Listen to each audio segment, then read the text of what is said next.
So the Major League All-Star Game has been moved out of Georgia, where it's so racist and so oppressive that they, yes, they hand out water in line, or you can bring your own, or any number of things can happen to where you can be hydrated in line. Well, sure. And even fed in line. But wow, I hate the fact that there's not a 7-course meal served in line. Yeah, why not? Why isn't there? Why? That's the thing. And why limit it to 7 courses? Why isn't it an all-you-can-eat buffet? That's a really good point. It should be. Though it should be served by women in bikinis, obviously. And if that's not happening, obviously, that's against that's voter suppression. I call it violence because voter suppression is violence. So that's why I call it violence. That's a good reason to call it violence. Yeah, because voter suppression is violence. Right. So that's violence. I mean, so stupid. I'm perplexed at how many dumb things are going on with this story. Yeah. And that you have a really dumb set of complaints that aren't true, that are completely hypocritical if true. So it's like, I don't know which part of it to attack. Right. It's like their claims about the law are not accurate. If they were accurate, the Major League Baseball would be completely hypocritical. They're continuing to have a team in Atlanta.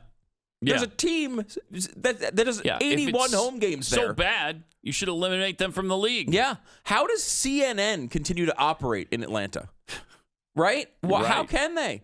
Why don't they have to move? Why don't people boycott CNN? They're headquartered in the state. Why don't they have to move? They're sitting here cheering on others, in many cases, to move. Though, and no one requires them to make a statement on it. Why doesn't CNN management have to come out and say, like, we're going to be leaving the state of Georgia? I mean, it's just incredible.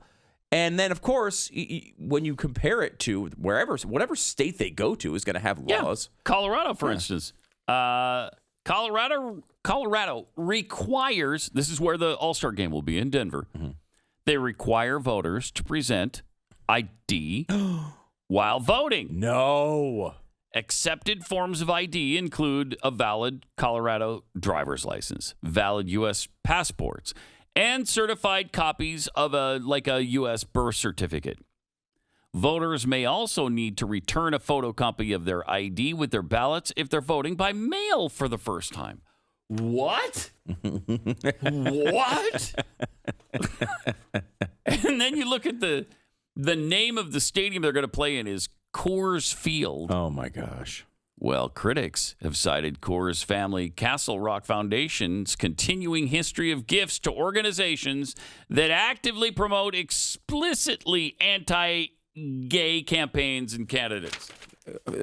You're never going to solve this. You're not. It's just so ridiculous. One of the reasons why I'm not a boycott fan is this. It's impossible to be consistent on it. You know, I mean, it is. It is. Where are you going to move it? No, that's perfect. And where? Look, the society was designed so that you did not have to approve the actions of people you do business with. That is how. That's one of the brilliant. It's one of the foundational principles of capitalism and free trade. Right? When you go back to the old timey days, everything was done with tribes that always hated each other. Right? And so at some point, there was a thing where they came up with currency.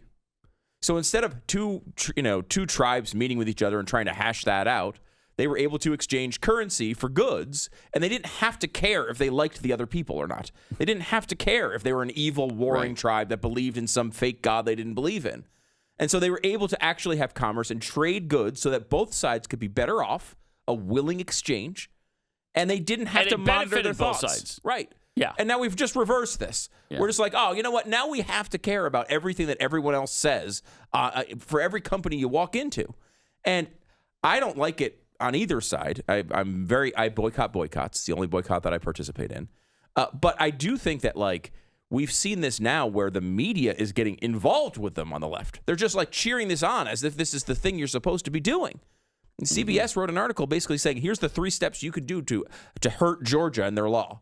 We're going to outline the activist steps for you to take to help this battle. Like, what the hell is that? That's not news. Crazy. It's not even close to news. That is nuts. So I don't think there's any way you can monitor. There's no way Major League Baseball can win. This is why it was such a dumb thing.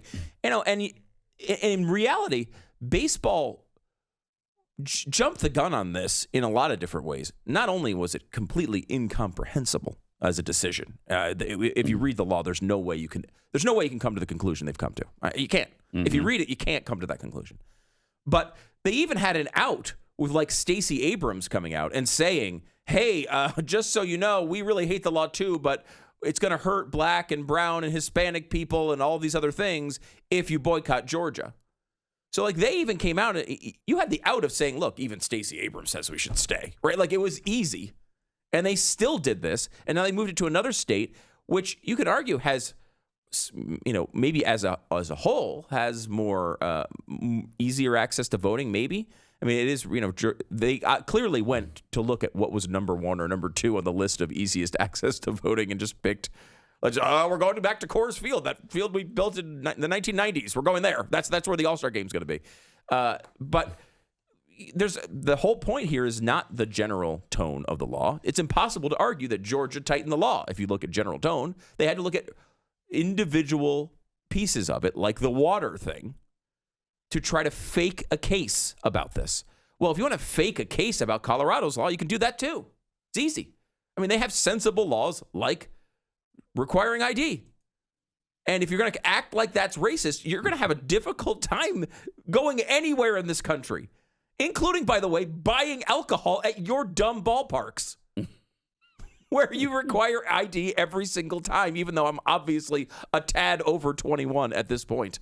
They're also not going to hand you water in lines at the ballpark in Colorado. No.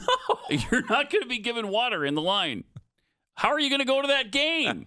That's a great point.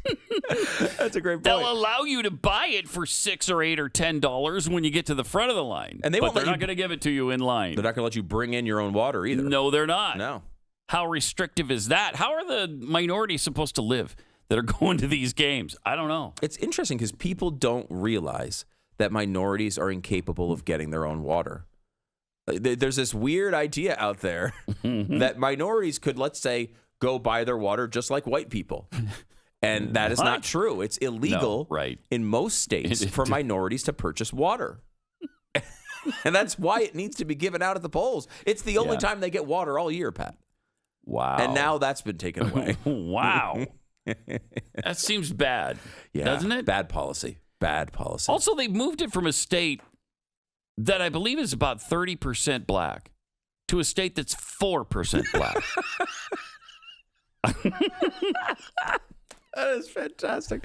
I did not think of that. Yeah. From 30% to 4. To 4. Huh. Mm-hmm. It's like they're looking for this white utopia to hold this baseball game. Isn't it? I mean, it just makes so little sense that it's embarrassing for Major League Baseball. It's embarrassing. Don't you have something else to do and worry about? And yes, they do. Clearly. I mean, they've been spending all of their time trying to change the rules to shorten their product. Right. It's like, hey guys, what other place is there where does that happen? Where you go to a restaurant, and they're like, hey, we're working really hard to give you less chicken parmesan because we know you do not want this much, so we are going to give you less. We promise. That's what baseball's been doing for the last 10 years, trying to shorten their games so people will be interested in them. And then you do something like this, which just it's half the beyond the fact that it's just not true, which is vitally more important than the fact that it's going to lose them some fans. It's just false. It's existing on a falsehood. You're manipulating and vilifying a group of people who've done nothing wrong, that have passed this bill, and the people in the state who, many of them disagree with the bill and are still getting punished for it. It makes absolutely no sense. None of it makes sense. But in addition to that, it's also so bizarre. It's like these guys come to you and they're like, well, look, we're just going to say, we're going to take the left-wing position and just hang to it as if it's the fact. And even when you can look at the bill and realize it is not the fact. It is not. The fact is not that it is this racist bill. It has opened up access to Georgia voters clearly from every other election outside a pandemic in the history of the state. And there's absolutely no way to argue that. Now, look, do political parties pass voting laws that specifically will hurt them in major ways. No, I mean, like, look, there are certain clauses in there you could argue, like, especially when they were trying to pass it, things that didn't get in the bill that you could argue were trying to, to slow turnout in certain areas. But I mean, the same thing happens with, Democrats. I mean, what do you think they care about voting access? They don't care at all about voting access. They just want to make it easier for their voters because their voters are fringe voters. They don't show up all the time. They you know what? One of the reasons why your president right now is Joseph Robinette Biden Jr. is because there's a lot of Democratic voters who would not vote if it meant sending in a ballot application and waiting for it to come in the mail and then submitting it. So instead, in several states, they just mass mailed everything out to these voters, and they were able to sit down in their own house or own apartment. The thing came in, and like, I guess I could just check this box. It's prepaid. Just throw it back in the mail. It's easy. I wouldn't have probably normally voted, but I did it that way. Now, look, do we want people to vote? Sure.